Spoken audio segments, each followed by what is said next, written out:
সুপ্রিয় দর্শক মণ্ডলী, মাটি ও মানুষ অনুষ্ঠানের পক্ষ থেকে আপনাদের সকলকে আন্তরিক শুভেচ্ছা জানাই। আজকে আমরা রয়েছি মানিকগঞ্জের সিংগাইর উপজেলায়। এখানে আমরা আখের সঙ্গে সাথী ফসলের চাষ করে কিভাবে লাভবান হওয়া যায় সেই বিষয়ে একটি প্রতিবেদন আপনাদের সামনে তুলে ধরবার চেষ্টা করছি। আজকে আপনারা দেখবেন এবং জানবেন যে এই আমাদের ঢাকার পাশের এই শহর এই সিংগাইর উপজেলা, সেই সিংগাইর উপজেলাতে কিভাবে কৃষকের মনে ভরসা তৈরি করছে এখানকার নতুন নতুন কৃষি উদ্যোগ, নতুন নতুন কৃষি সম্ভাবনা। এবং সেই অনুষ্ঠানটি দেখবার জন্য, আমাদের সাথে থাকবার জন্য আপনাদেরকে অনুরোধ জানিয়ে চলুন আমরা প্রতিবেদনটি দেখে আসি। দর্শক মণ্ডলী, আমরা আপনাদের সামনে আজকে যে প্রতিবেদনটি তুলে ধরছি, প্রতিবেদনটি আমরা ধারণ করেছিলাম ভরা সিজনে, মার্চের শুরুতে। আমরা সেই প্রতিবেদনটি আপনাদের সামনে বিষয়বস্তুর গুরুত্ব বিবেচনায় তুলে ধরছি। যে আমাদের অর্থনীতির মেরুদণ্ড হিসেবে আমরা বলে থাকি কৃষি, যদিও আজকাল আমাদের অর্থনীতির অন্যান্য খাতগুলোও খুব গুরুত্বপূর্ণ হয়ে উঠেছে, কিন্তু কৃষিকে বাদ দিয়ে নয়। বিশেষ করে যখন আমাদের খাদ্যর বা আমাদের যখন দুর্যোগ হয়, প্রাকৃতিক দুর্যোগ থেকে শুরু করে বিভিন্ন মানবসৃষ্ট দুর্যোগ হয়, তখনই আমাদের খাদ্য নিরাপত্তার কথাটা যখন বড় হয়ে দেখা দেয়, তখন কৃষির কথাটা আমাদের সবার সামনে চলে আসে। আমাদের দেশে বিভিন্ন সময়ে আমরা দেখেছি যে নানান দুর্যোগ নেমে এসলো। বিশেষ করে করোনা দুর্যোগের কথা তো বলাই যায়। তখনও আমাদের অদম্য কৃষক বাংলাদেশের একটি মানুষকেও না খেয়ে মারা যেতে দেয়নি। এই মাঠে আমরা দেখব যে এটা একটা আখের মাঠ। আখ বা ইক্ষু আমাদের কোনো কোনো অঞ্চলে কেউ কেউ বলেন কুষার। তো এই কুষার, আখ বা ইক্ষুর মাঠে সাথী ফসল হিসেবে কিভাবে অন্যান্য জিনিস চাষাবাদ করা হচ্ছে তার একটা নিদর্শন আজকে আমরা এখানে দেখব। আমরা কথা বলছি সিংগাইর উপজেলা কৃষি কর্মকর্তা জনাব হাবিবুল বাশার চৌধুরীর সঙ্গে। আপনাকে মাটি ও মানুষ অনুষ্ঠানের পক্ষ থেকে শুভেচ্ছা জানাই।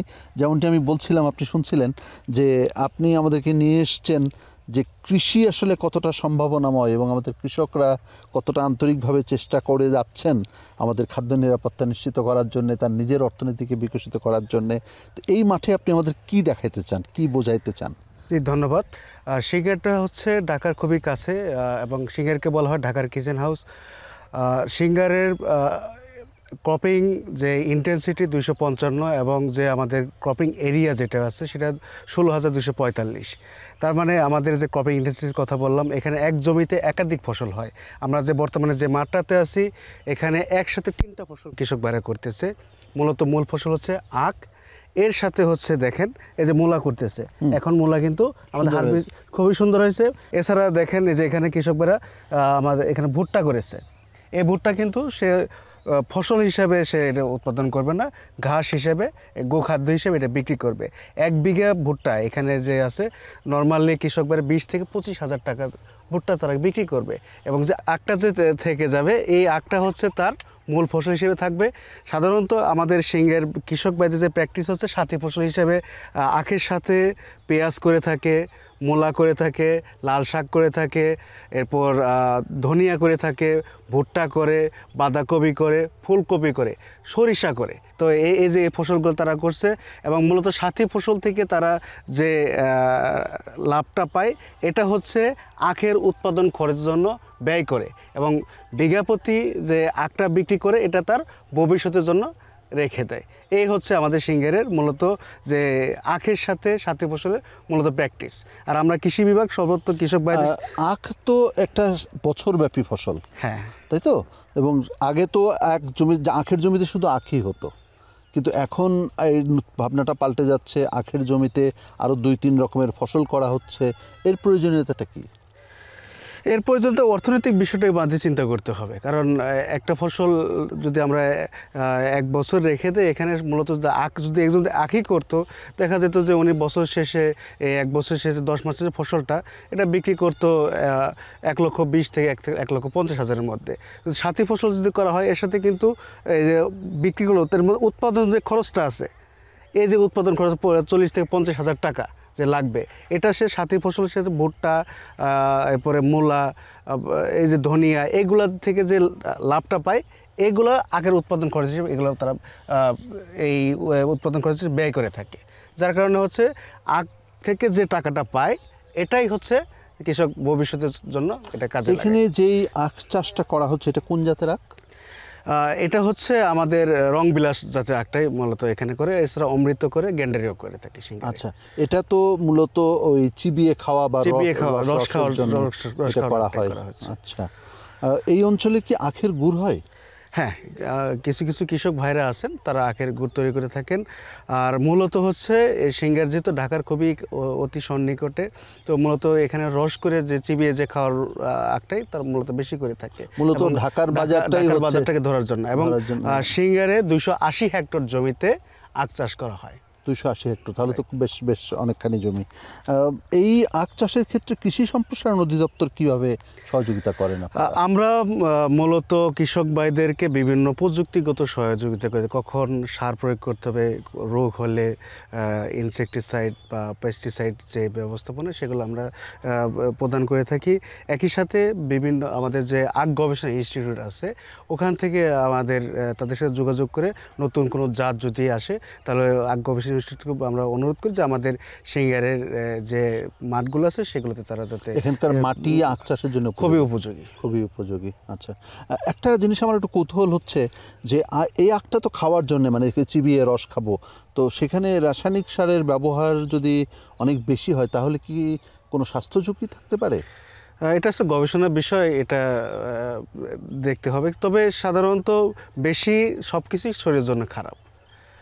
আর হচ্ছে আমাদের আরেকটা বিষয় আপনাদের একটু শেয়ার করি, সেটা হচ্ছে সিঙ্গারে কৃষি এবং মানে প্রাণী সম্পদ, এটার রেয়ারিংটা কৃষকরা করেই থাকে। প্রতিটি বাড়িতেই দেখা যাবে গরু, ছাগল এগুলো এগুলো তারা পালন করে থাকে। এখান থেকে যে গোবরটা হয়, এই গোবরটা কিন্তু তারা কৃষি জমিতে ব্যবহার করে থাকে, যার কারণে জৈব ম্যাটার কিন্তু প্রত্যেকটা জমিতে তার ব্যবহার করে থাকে।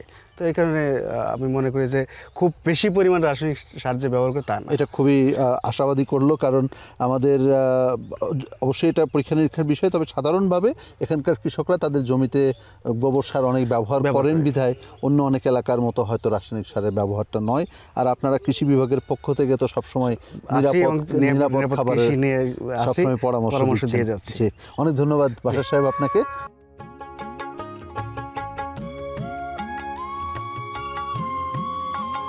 দর্শক মণ্ডলী, আমরা এখন কথা বলছি এই যে জমিতে দাঁড়িয়ে আছি সেই জমির যিনি কৃষক আক্কাছ উদ্দিন, তিনি, তার কাছে আমরা জানতে চাইব যে এই সাথী ফসলের ধারণাটা তিনি কিভাবে পেলেন এবং এই সাথী ফসল করে কি লাভ হয় সেটা একটু তার কাছে জানবো। আক্কাছ উদ্দিন সাহেব। জি স্যার। জি, আপনি ভালো আছেন তো? আলহামদুলিল্লাহ। আচ্ছা, আপনার কয় ছেলে মেয়ে? আমার 2 মেয়ে 1 ছেলে। 2 মেয়ে 1 ছেলে। আচ্ছা, আপনি কতদিন হলো কৃষি কাজ করেন? 20 বছর। 20 বছর ধরে কৃষি কাজ করেন। এই যে কৃষিতে আমরা দেখছি আপনাদের এই অঞ্চলে তো বোধহয় সবাই আখ করে নাকি? জি, আখ করে স্যার, ভুট্টা করে স্যার, আলু বনে। আখ তো 1 বছর ব্যাপী একটা ফসল। জি স্যার। হ্যাঁ, তো এখানে আপনারা সাথী ফসল হিসেবে আর কি কি করেন? সাথী ফসল হিসেবে স্যার আলু দিই, আমরা ভুট্টা দিই, সর্ষে দিই, যাদের তাদের সোয়াশ পাতা দিই, দইনা পাতা দিই, বিভিন্ন ধরনের দিলে আমাকে একটু হাত খরচটা একটু ভালো সুবিধা হয়। এই তো স্যার। মূলত এই 2-3 মাস ধরে 2-3 মাস যে ফসলটা পাওয়া যায় সেটা আপনারা এই আখের সাথে করেন, করলে সাথে আপনাদের একটা লাভ হয়। লাভ হয়, খরচ হয় স্যার। আচ্ছা, তো এই বুদ্ধিটা আপনারা কোথায় পেলেন? এই বুদ্ধি স্যার বাচ্চা স্যার আমলে থেকে দিয়ে এসেছি। ও, বাপ চাচার আমল থেকে জি, এটা পেয়েছেন। জি। তাহলে কৃষি অফিস আপনাদেরকে কিভাবে সাহায্য করে? আর সে যুক্তি বুদ্ধি দেয়, মেমে করবা স্যার। যুক্তি বুদ্ধিটা তারা দেয়, কারিগরি দেয়। আচ্ছা, অনেক সময় কিছু রাসায়নিক সার দিয়ে হেলো করে। আচ্ছা, সাহায্যও করে তারা বিভিন্ন উপকরণ দিয়ে। জি। আচ্ছা, তো আপনাদের কি বাজার ভালো আছে, দাম পাচ্ছেন? এখন আকার বাজার এবার ভালোই গেছে স্যার। বাজার ভালোই গেছে, ভালোই। কোনো অসুবিধা নেই। জি, তো আপনার স্বপ্ন কি? আমার সব রাস্তা ধাপে ধাপে প্লান মানুষ করতে পারি, লেখাপড়া করতে পারি, এই দিয়ে আমার আশা স্যার। আপনি চান যে ওরা কৃষিতে আসুক? ওরা কৃষিতে আসুক, চাকরি করুক, চাকরি দুটোই করুক, চাই কৃষিতে স্যার। আসুক, দুটোই চান। আচ্ছা, ঠিক আছে, অনেক ধন্যবাদ, আপনার মনের আশা পূরণ হোক। জি স্যার।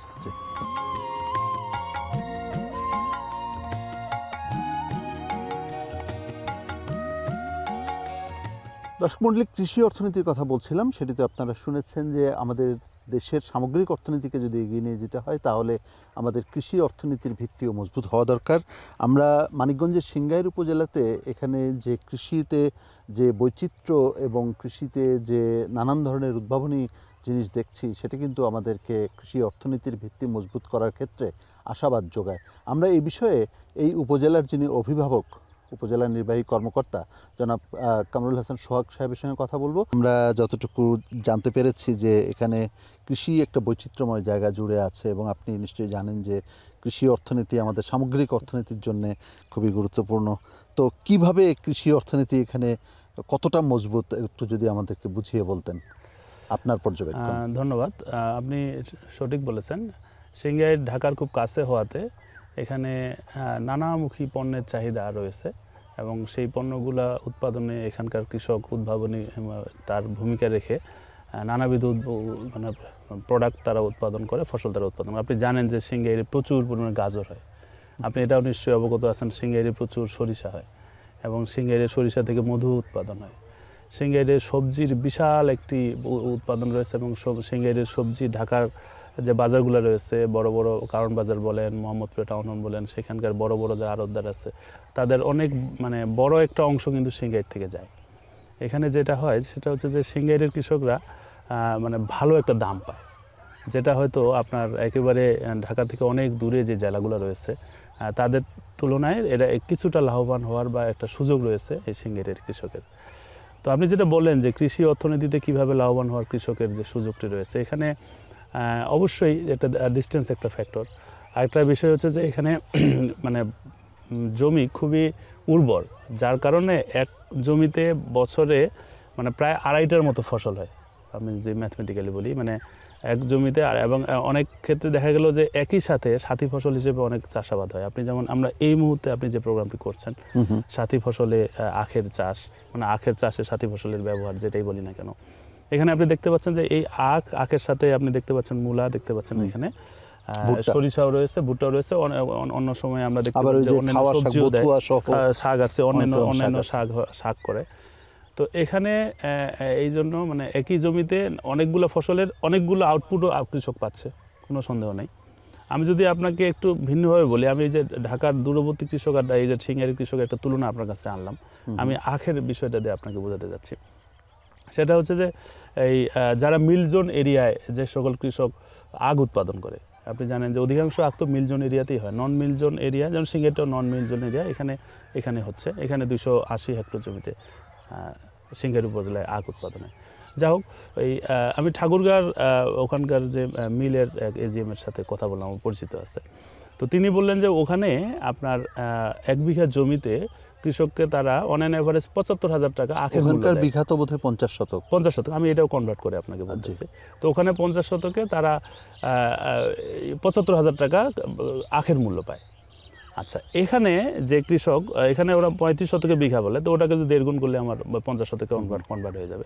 তো এখানকার কৃষক এই 35 শতক বিঘাতে 1,20,000 থেকে 1,30,000 টাকা পর্যন্ত এই আখ বিক্রি করতেছে। তো এটাকে যদি আমি 1.5 গুণ করি 1,80,000 টাকা হয়ে যাচ্ছে। দেখেন এটা একটা হিউজ ডিফারেন্স। এবং এখানে 75,000, এখানে 1,80,000, দ্বিগুণেরও কিছুটা বেশি। তো এই যে অনেক একটা অপরচুনিটি, এবং এখানকার আমি বললাম যে নন মিলজোন এরিয়ায় এটা একটু বেশি হওয়ার একটা কারণ হতে পারে যে এটা বিশেষ ধরনের জাতের আখ, এবং এটা ওই চুষে খাওয়ার ক্ষেত্রে ব্যবহার হয়। বাজারে আপনি দেখেন যে ঢাকা শহরে বা বিভিন্ন জায়গাতেই এই চুষে খাওয়ার আখ বিক্রি হচ্ছে। আপনি নিশ্চয়ই অবগত আছেন যে এই বছরে আমি নিজেও দেখেছি যে 50 টাকা 60 টাকা পর্যন্ত একটা স্টিক বিক্রি হচ্ছে। জি। আবার কিছু কিছু আখ আপনার গুড় উৎপাদনে ব্যবহার হচ্ছে, সেখানেও আমি কথা বলে দেখেছি, সেখানেও তারা 1,20,000 25,000 টাকা 35 শতকে পায়। তো এটা একটা মানে স্থানগতভাবে এই সুবিধাটা এখানকার সিংগাইরের কৃষক পাচ্ছে। আরেকটা বিষয় আপনাকে বলতে চাই, যেমন এই যে সুগার কেন, আমি যে দামের কথা বললাম, যে দামের অনেক ভেরি হয় এখানে। আমরা এই বর্তমান পর্যন্ত আমরা যেটা দেখি যে আমরা হয়তো আপনার সুগার মিলে সুগার বা চিনি উৎপাদনে ব্যবহার হচ্ছে, গুড় উৎপাদনে ব্যবহার হচ্ছে, চুষে খাচ্ছে, মোটা দাগে এগুলোই ব্যবহার। কিন্তু আরেকটা ব্যবহার মানে মনোযোগ দেওয়া যেতে পারে, সেটা হচ্ছে যে আপনার সুগার কেনের কিন্তু আপনার জুস করে বাজার বিক্রির একটা হিউজ অপরচুনিটি রয়েছে। আপনি নিশ্চয়ই জানেন যে বিশ্বের বিভিন্ন দেশে এটি কিন্তু অনেক জনপ্রিয় একটা। আমরা দেখি যে আমরা ম্যাঙ্গো জুস অনেকটা, আমরা বাজারে ম্যাঙ্গো জুস দেখি, বা অন্যান্য ফসলের কোনো জুসও হয়তো বাজারে কিছু রয়েছে, কিন্তু সুগার কেনের জুসের একটা হিউজ এখনো বাজারে নাই। আমার মনে হয় থাইল্যান্ডে আছে এবং খুবই জনপ্রিয়। এবং জুসটার কথা কেন বললাম, আমাদের জনগণ কিন্তু এই আখের রস খেতে খুব পছন্দ করে। আমরা ফুটপাতে দেখি যে প্রচুর পরিমাণে এই আখ জুস করে, হয়তো আমরা অনেক ক্ষেত্রে বলে থাকি যে এটা স্বাস্থ্যসম্মত হচ্ছে কিনা। তার মানে মানুষ কিন্তু এটা যদি আপনার খুব সুন্দরভাবে ক্যান হয়ে বা বোতলজাত হয়ে মানুষের হাতে যায়, এটা কিন্তু সুযোগ রয়েছে। তো এভাবে যদি আমরা এই বহুমুখী ব্যবহারগুলো নিশ্চিত করতে পারি, আমরা প্রিজার্ভেশনগুলো যদি লম্বা সময়ের জন্য করতে পারি, তাহলে কিন্তু কৃষক আরও বেশি লাভবান হওয়ার সুযোগ রয়েছে। আপনি যে উত্তরবঙ্গের উদাহরণটা দিলেন, আমার একটু কৌতূহলবশত জানতে ইচ্ছে করছে। আমরা সবাই জানি যে আখ হচ্ছে একটা বছরব্যাপী ফসল, কিন্তু এখানকার চাষিরা তারা এর সাথে অন্যান্য ফসলও সাথী ফসল হিসেবে তারা চাষ করছে এবং ওটা তাদের লাভের একটা বাড়তি অংশ, এবং ভালোই, এখানে তো আমরা দেখছি বেশ ভালো ফসল হয়েছে। তো আমাদের অন্যান্য অঞ্চলের যে আখ চাষি যারা আছে, যেখানে আখ হয়, সেখানেও তো এই কৌশলটা অবলম্বন করা যেতে পারে নাকি? না, এটা আমার জানার মধ্যে সারা দেশেই হয়। এখন সারা দেশই হয়, সাথী ফসল সারা দেশেই হয়। আমি কিন্তু ওখানকার সাথী ফসলের হিসাবটাও দেই না, এখানকার সাথী ফসলের হিসাবটাও দেই না, আমি শুধু আখের হিসাবটা বলেছি। তো সাথী ফসলে এখানে যেভাবে এই মূলা এই মুহূর্তে বলতেছি দাম অনেক কমে গেছে, কিন্তু যখন সিজনটা শুরু হলো, এই যে আমরা যে কৃষকের মাঠে দাঁড়িয়ে আছি, ওনার সাথে কথা বলেছি, এই 1 বিঘা মূলা উনিও 60,000 টাকা বিক্রি করেছে। আচ্ছা, এখন হয়তো পাচ্ছেন না, কিন্তু সিজনের শুরুতে আজকে থেকে 2 মাস বা সিজনের শুরুতে কিন্তু অনেক দাম পেয়েছেন। তো এটা ক্ষেত্র বিশেষে সাথী ফসল যেহেতু মানে সুগার ক্যান বা আখ আপনার 10 মাস থেকে 12 মাস লাগে, এবং প্রথম 3 মাস বা 4 মাস এটা ফসলটা উঠতে, এবং এটা স্পেসিং অনেক বেশি, এর জায়গা অনেক বেশি থাকে। তো এই জায়গাটুকু খুব সহজেই ব্যবহার করা সম্ভব। এবং প্রথমে আপনাকে যেটা ক্রপ ইন্টেন্সিটির কথা যেটা বলতেছিলাম, যে এক জমিতে বছরে 2.5টা বা 3টা ফসল নিচ্ছে, এর কারণে কিন্তু সম্ভব হচ্ছে। এবং বাংলাদেশের উদ্যমী কৃষক মানে জমি একদম ফেলে রাখতে চায় না। এখন আমি আপনাকে ভিন্নভাবে বলতে চাই, আগে আমরা ক্যাশ ক্রপ বলতে সুগার ক্যান বুঝতাম, ক্যাশ ক্রপ বলতে বুঝতাম যে আপনার তামাক বুঝতাম। আমার মনে হয় ক্যাশ ক্রপের এখন ধারণাটাও চেঞ্জ হয়ে গেছে। আমার কিন্তু এখন ওই অফ সিজন টমেটো আমার ক্যাশ ক্রপ হতে পারে, আমার অফ সিজন ফুলকপিও ক্যাশ ক্রপ হতে পারে। আপনারা জানেন যে গাজর ওই সময়ে আপনার 200 টাকা বা তার আশেপাশে একটা দামে বিক্রি হয়, বাঁধাকপি, ফুলকপি, বাঁধাকপি যেটাই বলি না কেন। সুতরাং এই কৃষক এখন নতুন নতুন উদ্যোক্তা, ম্যানেজমেন্ট এবং সংরক্ষণটা যদি আমরা করতে পারি, তাহলে পরে আমাদের সব ক্রপই আসলে ক্যাশ ক্রপ হতে পারে, কারণ বছরব্যাপী সেটার চাহিদা আছে। আপনাকে অনেক ধন্যবাদ। নিশ্চয়ই একজন সরকারের ঊর্ধ্বতন কর্মকর্তা হিসেবে আপনার উপজেলার অভিভাবকত্ব আপনি করছেনই, পাশাপাশি আপনাদের সুবাদে আমরা আশা করি যে সরকারের এই ভাবনাগুলো ছড়িয়ে যাবে এবং কৃষকের পাশে থাকবার যে অঙ্গীকার সরকারের পক্ষ থেকে আছে, কৃষি সমৃদ্ধির যে অঙ্গীকার রয়েছে, সেটি পূরণে আমরা সবাই মিলে একসাথে কাজ করতে পারবো। মাটিও মানুষ আপনাকে ধন্যবাদ জানাচ্ছি।